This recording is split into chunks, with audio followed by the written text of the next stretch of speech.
Welcome to Have a Bible Question Live, where you'll receive a Bible answer to your Bible question. And now, let's study the Bible.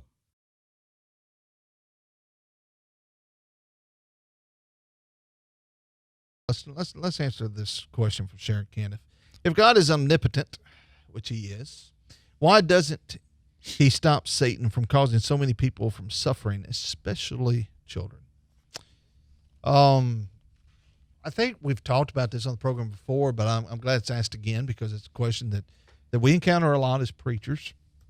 I remind us that God is love, and I believe it is the apostle of love that we sometimes refer to, John, that says that in what passage? 1 John 4:8. 1 John 4:8, God is love. And the way I try and answer this is that in His desire to be loved, that's the greatest command, Matthew chapter 22, to love the Lord thy God with all thy heart, with all thy mind, with all thy soul, that there has to be a power of choice, the free will. And with there being the power of choice and free will necessitates the option of not loving God, of unrighteousness. And so it's by this, Him giving us the ability to love, that He allows for the possibility of evil and harm. Could God, if He had wanted to, create everything in such a fashion that it has no choice? I guess He could have. I mean, that's a hypothetical. I mean, He's all powerful. Could He? Sure, He could have created robots, but He wanted to create something in His image with the ability of love and choice. And in doing so, that leaves the possibility for evil. That's the easiest way I know to answer that. I tried to summarize it. Yep, that as well as the laws that He puts in place. You know, He created this earth, and there are certain laws, like we talk about gravity and things like that. If you step off a building, you're going to, get to know the ground intimately real quick.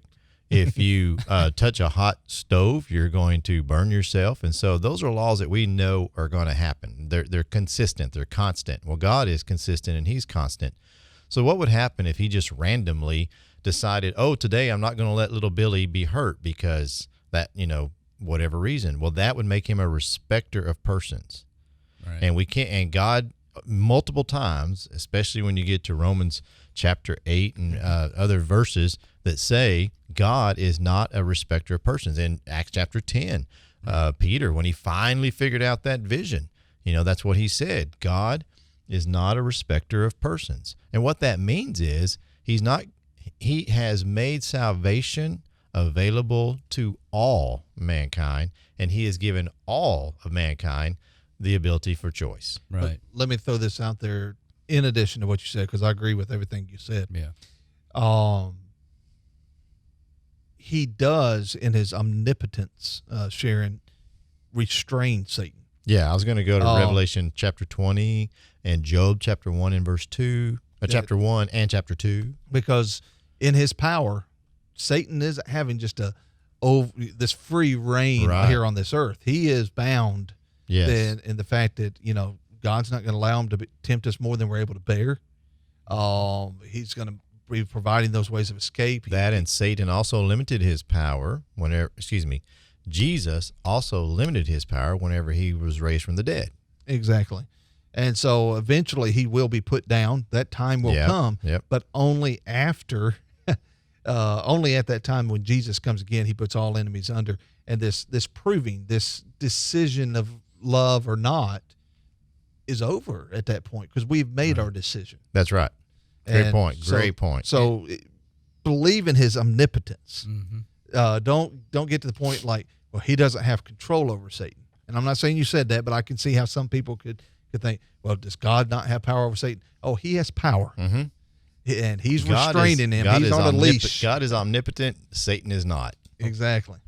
And plus, Genesis chapter 3, Adam and Eve cast out of the garden, separated from the tree of life. That process of death begins. We all go through it.